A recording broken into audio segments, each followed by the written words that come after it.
Hi, here's another quick tip. So, hi-hat lifts, playing the hi-hat lifts, it's to get the right sound on a hi-hat lift. There's something very important that you need to do, and essentially it means you've got to basically play on the edge of the hi-hats, and you've got to get that bottom cymbal involved with the sound as well. Okay, so I'm just going to switch cameras so we got my hi-hat close-up cam here.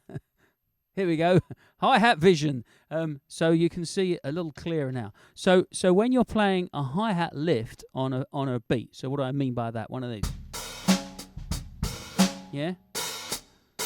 That's the sound we want. And the way we get that sound is by using the edge of the stick. Can you see that? I'm playing on the edge there. I'm not playing on the top. I'm playing on the edge. And I hit it at the point where it's still touching both cymbals, and then it lifts and opens to get the sound out. If you open the hi-hat and then hit it, all you're going to do is you're going to get the top cymbal, okay, and it's going to make this horrible kind of tinny, ringy sound. I mean, my hi-hats are so lovely. It still sounds all right, doesn't it? These are my vintage K Constantinople. So it's not often you get to see these. So, but usually when you do that, you get a very tinny, thin, horrible sound. Okay.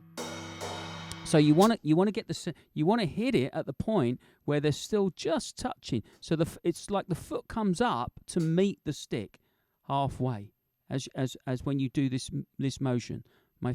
I don't lift it all the way, then hit it. What I'm doing is I'm meeting it halfway. Hear that? So the actual point where the impact, where the stick hits the cymbals, they're just still touching, and I'm on the edge, and because I want that bottom cymbal, to sizzle, and the sound comes from the two cymbals sizzling together. That's how you get that lovely dark whoosh sort of sound.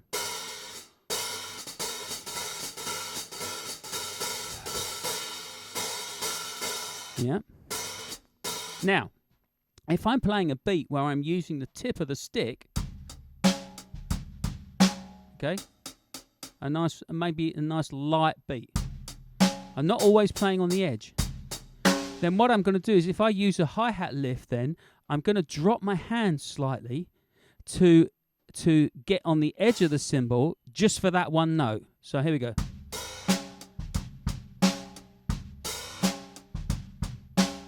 Yeah, see how my hand's moving there? Okay, I'll play at the end of the bar.